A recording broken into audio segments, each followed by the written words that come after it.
Chers téléspectateurs sur ABC, c'est moi Zalal Amourkana avec le journal. Les partis politiques ont appelé la Commission électorale nationale d'Éthiopie à jouer un rôle dans la conduite d'élections libres et démocratiques. Le Conseil, pour sa part, a déclaré entreprendre des activités prometteuses pour rendre le processus électoral libre, équitable et démocratique. Metasebe Oldarga nous présente les détails. La 6e élection générale en Éthiopie devrait avoir lieu dans près de 2 mois. Les partis politiques concurrents sont en plein milieu de campagne électorale pour promouvoir leur politique alternative et appeler le Conseil électoral à jouer un rôle dans la conduite d'élections libres, justes et démocratiques. Dans le cas de la zone Metekel, nous apprenons que le gouvernement a identifié certains postes où des élections ont eu lieu ou n'ont pas eu lieu en raison des problèmes de sécurité. Alors, que pensez-vous de cela? Comment cela se fera-t-il? Nous savons que les candidats de notre parti ne sont pas autorisés à s'inscrire. Nous savons que l'inscription comprend uniquement au plus haut niveau. Alors, que fait le Conseil pour résoudre ce problème?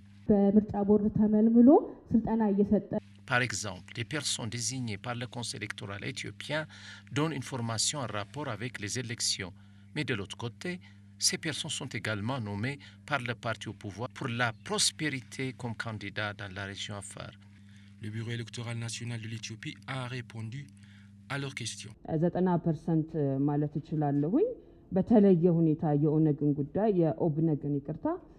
En ce qui concerne l'inscription des candidatures pour les membres de l'ONLF, je peux dire que 90% de notre déménagement a été un succès. Nous avons rencontré et discuté à plusieurs reprises avec le président du parti dans un cas particulier. Ainsi, le parti a fait enregistrer ses candidats dans toutes les zones sauf la zone de la ville. Dans le cas de Metekel, en fait, le poste de commandement est mandaté pour apporter le rapport complet et nous attendons cela. Cependant, nous pouvons également discuter avec nos responsables électoraux pour faire le suivi de l'affaire. En ce qui concerne les questions d'impartialité des dirigeants électoraux, il ne fait aucun doute que nous rejetterons leur résistance si nous rencontrons un tel membre du parti. On a appris que le conseil d'administration et d'autres pieux ont alloué du temps d'antenne et de l'espace dans les organisations de médias audiovisuels et imprimés respectivement dans le but de promouvoir leur politique et leur stratégie. En tant que parti de la prospérité, nous avons exprimé et exprimons notre opposition à l'attribution du temps d'antenne. 5% ne nous suffit pas. Nous pensons que c'est injuste. Donc, il devrait y avoir une amélioration.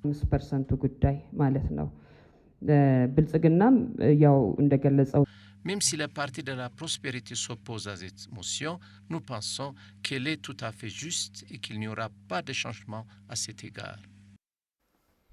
Les Américains, Éthiopiens et Érythréens résidant dans la région métropolitaine du Grand Seattle ont condamné les campagnes de propagande menées par les restes de la défunte junte du TPLF et ont appelé leurs représentants élus dans les 2 chambres des États-Unis à analyser attentivement la situation en Éthiopie. Les organisateurs du rassemblement sont l'équipe de diplomatie politique éthiopienne et Alan Leabay, une coalition des femmes éthiopiennes à Seattle. Lors d'un rassemblement public conjoint coordonné par les manifestants ont condamné les crimes de haute trahison et les crimes contre la paix perpétrés par le TPLF en novembre 2020. Les manifestants ont également appelé la communauté internationale à analyser attentivement la situation en Éthiopie et ont soumis leur déclaration accompagnée de 12 demandes au bureau de Patty Murray et de Maria Cantwell, les 2 sénateurs représentants de l'État Washington au Sénat américain.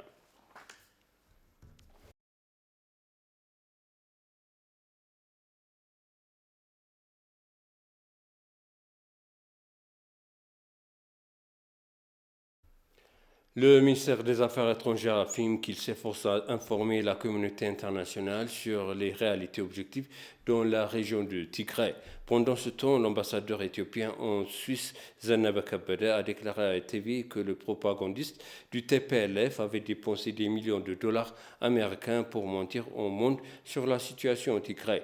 Le porte-parole du ministère éthiopien des Affaires étrangères, l'ambassadeur Dina Mufti, a déclaré que le ministère s'est forcé de clarifier les activités du gouvernement au Tigré pour le reste du monde de différentes manières. L'ambassadeur Zannaber a souligné que le TPLF utilise ses ressources humanitaires et matérielles détournées de l'Éthiopie pour diffuser des fausses informations, ce qui garantit qu'ils sont forts dans le mensonge.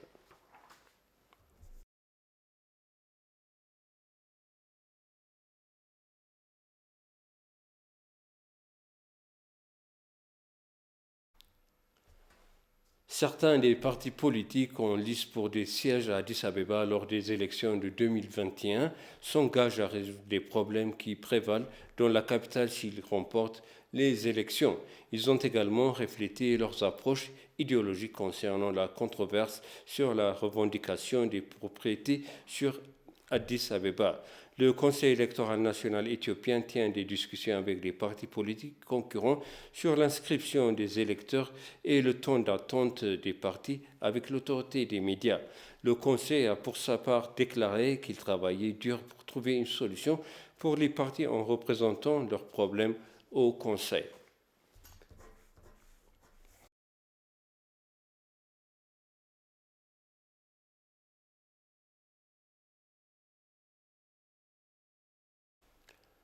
La création de liens commerciaux plus étendus entre les micro-entreprises à petite échelle et les parcs industriels ont considéré comme essentiel pour sécuriser davantage de devises. La deuxième édition du salon Business to Business a débuté à Bolé Lami Industry Park. Metasebe Odarga nous présente les détails. La Banque mondiale, en coopération avec la Société de développement des parcs industriels, prend l'initiative de projets de compétitivité et de création d'emplois pour la coopération au développement des parcs industriels. Le projet fournit les équipements nécessaires et une assistance technique à plus de 31 micro- et petites entreprises. Dans le cadre de ce déménagement, le deuxième tour du salon Business to Business s'est ouvert dans le parc industriel de Bolé Lami. S'exprimant à l'occasion, le directeur général de la compétitivité des entrepreneurs de la Société de développement des parcs industriels, Eunatu Wadacho, a déclaré que la foire était essentielle pour créer un lien de marché entre les entreprises. Plus de 30 petites et moyennes entreprises participent à ce salon. Ces entreprises ont participé au laminage, à l'impression, à la sécurité, à la restauration, à la transmission de paiements, entre autres domaines. L'objectif de cet événement est d'améliorer leurs services ainsi que de créer un lien de marché avec les investisseurs et les acheteurs dans les parcs industriels. Le directeur général du parc industriel de Bolé Lami, Trinsae Mam, a pour sa part déclaré que l'événement Business to Business était essentiel pour créer un lien de marché entre les investisseurs étrangers et nationaux. Si les petites et moyennes entreprises créent des liens commerciaux avec des entreprises expérimentées, elles peuvent proposer des produits compétitifs en améliorant la qualité du produit. Ils peuvent également produire des produits de qualité et compétitifs qui se qualifient pour le marché international. Ils auront également un accès plus large au marché. Les participants ont déclaré à ETV que l'événement B2B apportait un avantage pour créer un lien de marché avec d'autres entreprises étrangères. Les premiers événements B2B ont été organisés dans les parcs industriels d'Awassa et d'autres activités B2B seront en cours dans un proche avenir, a-t-on appris. l'Ethiopian Airlines, la principale compagnie aérienne d'Afrique, va tester IATA Travel Pass, une application mobile de voyage numérique pour améliorer l'efficacité des tests ou de vérification de vaccins et redémarrer le voyage. L'initiative Travel Pass permet de vérifier l'authenticité des informations de tests présentées par le voyageur, ce qui est essentiel pour assurer la sécurité des passagers tout en respectant les exigences d'entrée des pays. En ce qui concerne l'essai de laisser-passer de voyage IATA, Tulde Gebremariam, PDG du groupe Ethiopian Airlines, a déclaré la technologie numérique est vitale pour résoudre de nombreux problèmes liés à la pandémie. Alexander de Junishkak, directeur général et PDG de IATA, a déclaré Ethiopian Airlines contribue à jeter la base d'un monde reconnecté dans lequel les résultats de tests Covid-19 et les certificats de vaccination joueront un grand rôle.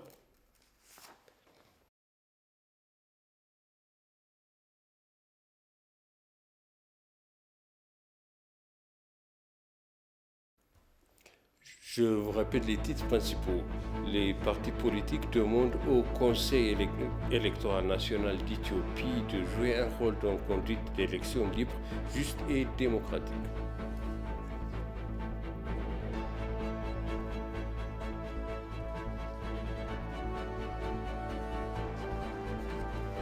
Les Américains éthiopiens et érythréens exhortent les représentants des maisons américaines à analyser attentivement la situation en Éthiopie.